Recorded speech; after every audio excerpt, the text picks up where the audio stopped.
Wacha nikwambie, the reality about life ni ati everyone thinks they know what they are doing until plan yako ifail.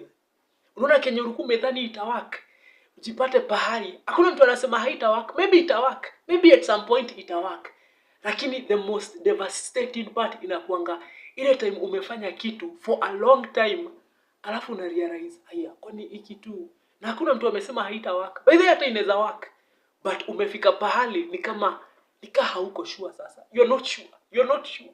That's why hapo ndio utafika una realize kile watu wanashindanga wakisema jitume. Kijinga wanakuwa wakisema unajituma wapi? No, seriously.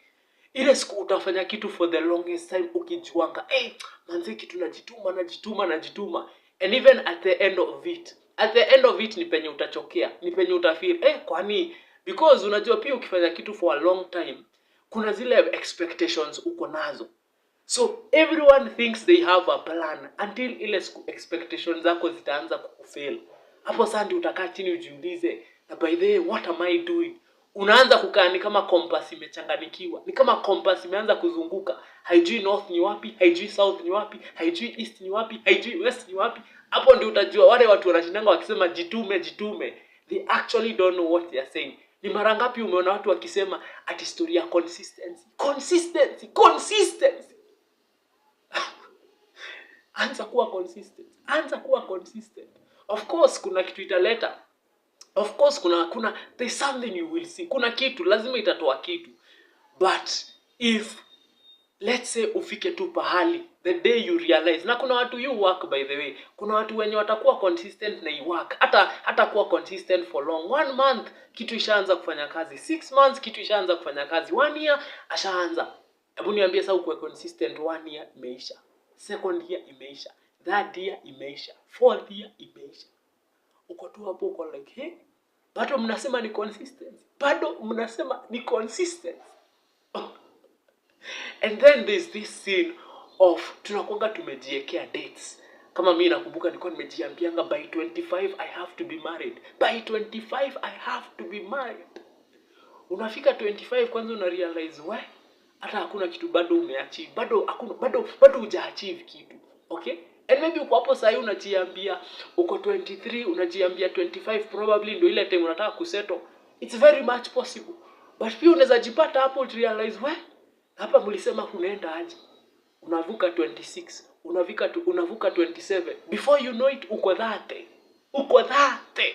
Na bado hata hapo unafeel bado hauko ready kusettle na kuingia kwa marriage. What am I trying to say? These are jokes of life. Najaribu kukuambia maisha ipere.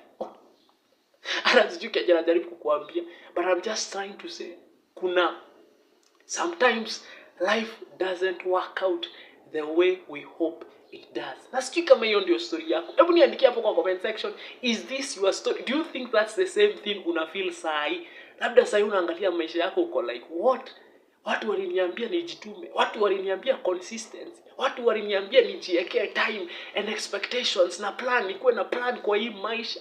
And it's until your plan starts to fail, una realize you have nothing.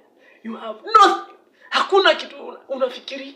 At that point ufikiriangi. At that point ulikuwa unadhani uko na idea, unafika pale una realize by the way haunanga idea. Na hakuna idea ulikuwa. But anyway, you just take life. Hapo ndio una realize by the way. That's why kuna watu take life lightly. Hata kuna quote inasemanga, don't be too serious in life. Nobody comes out alive. Hakuna mtu utoka hapa kama haja dead. Everybody dies. Nobody comes out of it alive. So, hebu niambie you, what do you think? Wewe penye uko sahi, do you feel like life inaenda venye umeipanga? Ama do you feel like imeanza sasa kuchukua direction nyingine enye haujui inaenda wapi? Jokes of life.